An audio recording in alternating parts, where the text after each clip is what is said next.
इसी तरह से टॉप 30 कंपनीज बीएसई की भी देख लेते हैं कि बीएसई में कौन कौन से हैं। तो यहां पर जो आपको बीएसई कंपनीज दिखाई दे रही हैं उनमें सेक्टर वाइज देखिएगा, बैंकिंग सेक्टर में ये बीएसई की कंपनीज है जो कि लिस्टेड है, और बीएसई में टोटल 40% का शेयर इन्हीं कंपनीज का है। इसी तरह से इंफोसिस, टाटा, और मैं आपको एक बात बताऊं, बीएसई और एनएसई में बहुत सारी कंपनीज, ऑलमोस्ट सारी ही कंपनीज कॉमन है जो बीएसई और एनएसई दोनों में लिस्टेड है।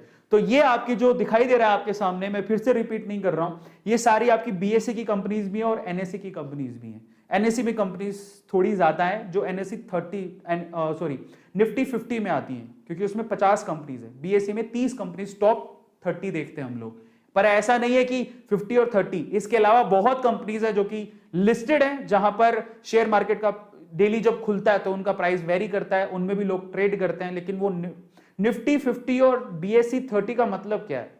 ये ऐसी कंपनीज है जो कि बहुत लंबे समय से हैं, उनके फंडामेंटल स्ट्रांग हैं, उनमें कोई डिफॉल्ट नहीं है और किसी तरह का कोई प्रॉब्लम नहीं है वी कैन से, इसीलिए उनको चुना गया है कि आप टॉप 50 हो और आप टॉप 30 हो। बहुत सारी फंडामेंटल चीजें होती हैं, सबको काउंट करते हुए उनको टॉप 50 और टॉप 30 का नाम दे दिया। लेकिन कंपनीज तो 7000 हैं टोटल, आप किसी में भी इन्वेस्ट कर सकते हो, पर लोग यही रेकमेंड करते हैं कि आप निफ्टी 50 में पैसा डालो या बीएसई 30 में डालो। ऐसा कहते हैं क्योंकि वो कंपनी फंडामेंटली स्ट्रॉन्ग है, काफी लंबे समय से है, ठीक है, इसी वजह से, और उनका मैनेजमेंट स्ट्रॉन्ग होता है, इस वजह से उनको कहते हैं। लेकिन आप बाकी शेयर्स में भी पैसा डाल सकते हो, ऐसा जरूरी नहीं है। कई बार क्या होता है, हमें किसी शेयर का पता लगता है कि वो निफ्टी 50 और 30 में नहीं आता, बट वो शेयर बहुत स्ट्रॉन्ग है, आप उसमें भी डाल सकते हो। ऐसा नहीं जरूरी इसी में ही डालना है।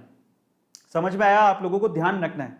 तो ऐसा जरूरी नहीं होता कि आप इन्हीं कंपनीज में पैसा डालो, ठीक है। इसके अलावा कंपनीज बहुत सारी हैं। चलिए, सेंसेक्स 30 कंपनीज मैंने आपको बता दिया।